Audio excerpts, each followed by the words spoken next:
कोई वैरागी संसार में है नहीं इतने जितने कहते हैं। बिरला ही लाखों में कोई हो सकता है। कहेंगे हमें कुछ नहीं चाहिए, सबको चाहिए। वैराग्य माने विषय पाश होने पर भी उनसे राग न हो, वस्तु पास होने पर भी उससे कोई इच्छा न हो, तो वही है वैराग्य।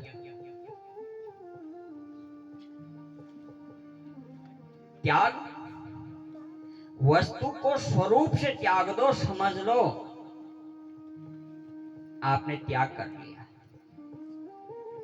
जैसे गुलाब जामुन, गुलाब जामुन आप कहोगे, आपको उसका स्वरूप सामने आ जाएगा, काला काला मीठा मीठा गुदगुदा सा, जिसमें दांत भी नहीं लगाने पड़ते। आपने जीवन भर खाया, आज उसको स्वरूप से ही त्याग दिया तो समझ लो असली त्याग है। अगर किसी ने गुलाब जामुन खाओगे, पूछ दिया, मुंह में पानी आने लगा, समझ लो वस्तु का त्याग नहीं किया है। वस्तु को स्वरूप से त्याग देना वह त्याग है। विषय या वस्तु पास होने पर भी उस पर राग न हो, उस पर कोई इच्छा न हो, वही असली वैराग्य है। भगवान जटायु को परम धाम भेज करके आगे चले खोजते हुए, वन की सघनता देखते हुए। रास्ते में आते हुए कबंध राक्षस को भगवान ने मारा। मन क्रम बचन कपट तजी, जो करभू सुर सेव, मोहि समेत बिरंच शिव, बसता के शवदेव।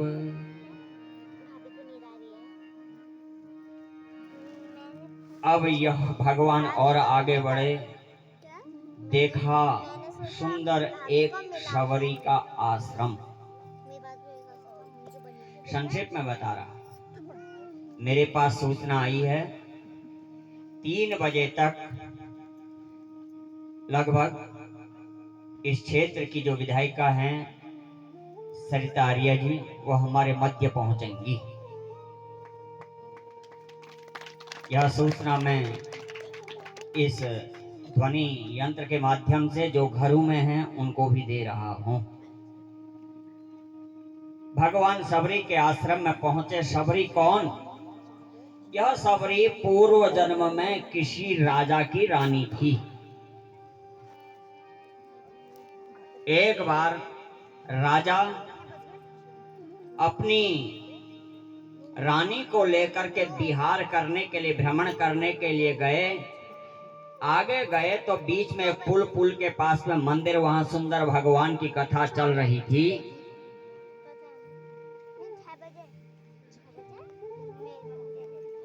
उस कथा में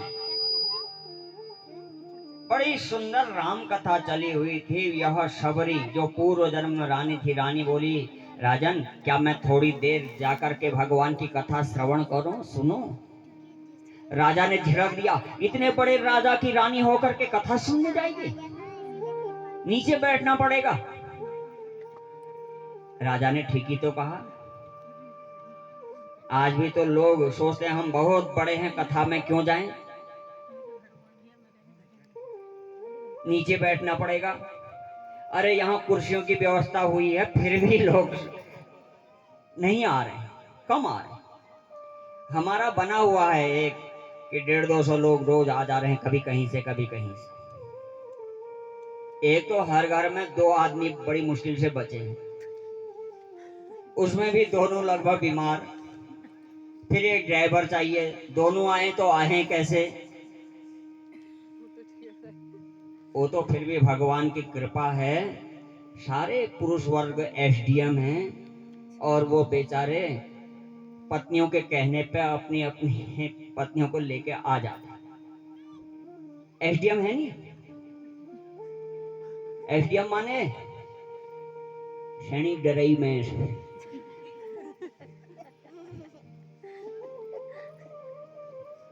वो कहती है चलना है कथा में, आदमी 10 काम छोड़ करके कार लेकर के शुरू हो जाता है, चल फिर चल।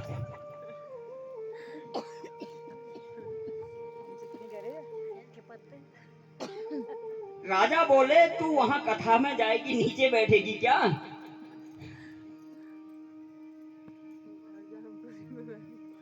नहीं जाएगी। वापस आने लगे, जो ब्रिज था, पुल था, बीच में आई। उसने सोचा इस रानी शरीर का क्या फायदा जिससे भगवान की कथा न सुनी जाए।